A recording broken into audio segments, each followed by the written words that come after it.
সংগ্রামী বন্ধুরা, এতক্ষণ আপনারা শুনেছেন যে 21শে বইমেলা, আমাদের পাড়ের বইমেলা নিয়ে যে সমস্যা তৈরি করা হয়েছে। আমার মনে হয় এর পেছনে কিছু গভীর ষড়যন্ত্র রয়েছে। আমরা সেই ষড়যন্ত্রের জাল ছিন্ন করে 1 তারিখ থেকে বইমেলা হোক, এই আমাদের দাবি। সেই সঙ্গে ফ্যাসিবাদী আমলে অপ্রত্যাশিতভাবে যেভাবে বইমেলার স্টল ভাড়া কয়েক গুণ বাড়িয়ে দেওয়া হয়েছিল ষড়যন্ত্র করে, যাতে সাধারণ পাবলিশাররা বইমেলায় অংশগ্রহণ নিতে পারেন, শুধু আওয়ামী ফ্যাসিবাদের দালাল প্রকাশকরাই বইমেলায় অংশ নিতে পারে। তখন বইমেলায় ঢুকলে মনে হতো যে একটি দলের কাউন্সিল অধিবেশনে এসেছি। চারদিকে শেখ মুজিবের ছবি, শেখ হাসিনার ছবি, তাদের ছবি দিয়ে সাজানো বইমেলা।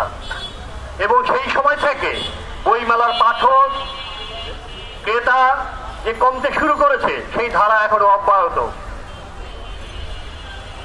এটা খুব দুঃখজনক যে আমরা 16 বছর রাস্তায় ছিলাম, আমরা ভাবিনি যে এই রক্তস্নাত পথ ধরে, জুলাইয়ের পথ ধরে আবারও আমাদেরকে রাস্তায় দাঁড়াতে হবে। আমাদের একজন সংস্কৃতি উপদেষ্টা আছেন, আমরা জানি না তিনি বইমেলা নিয়ে কি ভাবছেন। তিনি আমাদেরকে এই 1 বছর হয়ে গেল প্রকাশকদের কখনো আমন্ত্রণ জানাননি কোনো আলোচনার জন্য, যে প্রকাশকরা এই বইমেলার সবচেয়ে বড় অংশীজন। আমরা বৃষ্টিতে ভিজে, রোদে পড়ে এই বইমেলায় অংশ নেই। দিনের পর দিন আমরা অর্থনৈতিকভাবে ক্ষতিগ্রস্ত হয়েও বইমেলায় অংশগ্রহণ করি, কিন্তু তিনি কখনো আমাদের সঙ্গে আলোচনা করেননি যে বইমেলা এবার যেহেতু বইমেলাটি একটি সংকটের মধ্যে পড়েছে, তার উচিত ছিল আমাদেরকে ডেকে এটি সমাধান করার জন্য।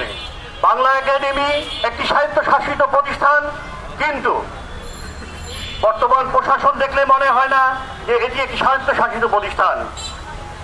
তারা মন্ত্রণালয়ের আদেশ মতো কাজ করেন, তারা নিজেরা সিদ্ধান্ত নিতে পারেন, সহযোগিতা চাইতে পারেন সরকারের কাছে, আমরা যারা অংশীজন তাদের সঙ্গে কথা বলতে পারেন, কিন্তু তারা সেই পথে হাঁটেন না। তারা ডিসেম্বরে বইমেলা করতে চান, কারণ বইমেলা নিয়ে তারা বাণিজ্য করতে চান। অনেকদিন ধরেই বাণিজ্য চলছে, ফ্যাসিবাদ আমল থেকেই বাণিজ্য শুরু হয়েছে। সেই বাণিজ্যের ধারা এখনো অব্যাহত আছে, কারণ ওখানে এখনো ফ্যাসিবাদের দালালদের একটি বড় অংশ রয়ে গেছে বাংলা একাডেমির ভেতরে। এদেরকে বাংলা একাডেমি থেকে সরিয়ে দিতে হবে, এটাও আমাদের দাবি। আজকে সংস্কৃতির নামে লেজার শো করা হয়, ড্রোন শো করা হয়, কিন্তু বইমেলার পড়েছে এক অনিশ্চয়তার মধ্যে। বইমেলার গত বছরও আমরা দাবি জানিয়েছিলাম যে আমাদের স্টল ভাড়া অন্তত 50% কমিয়ে দিতে হবে। তখন ওই মুহূর্তে দায়িত্বে ছিলেন সংস্কৃতি বিষয়ক মন্ত্রণালয়ের উপদেষ্টা ছিলেন আসিফ নজরুল।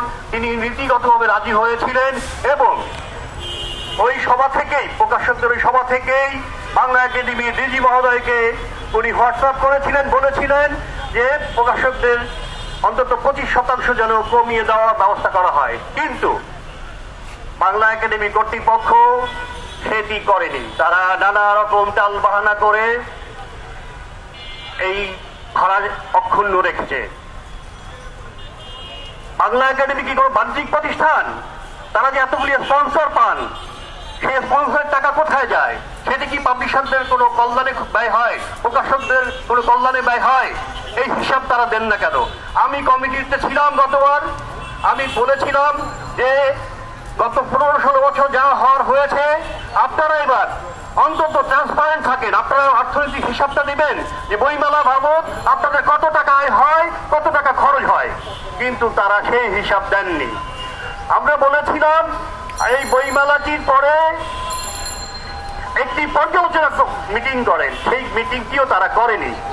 শুধু তাই না, বইমেলায় যে অরাজকতা হয়েছে, আমরা সেটি প্রতিবাদ করেছিলাম এবং সেই প্রতিবাদের কারণে আমাদের সঙ্গে আর কোনো আলোচনাই করা হয় না। প্রকাশক নামধারী কিছু প্রকাশককে তারা ডেকে নিয়ে আসে যাদের সৃজনশীল প্রকাশনার কোনো অভিজ্ঞতা নেই।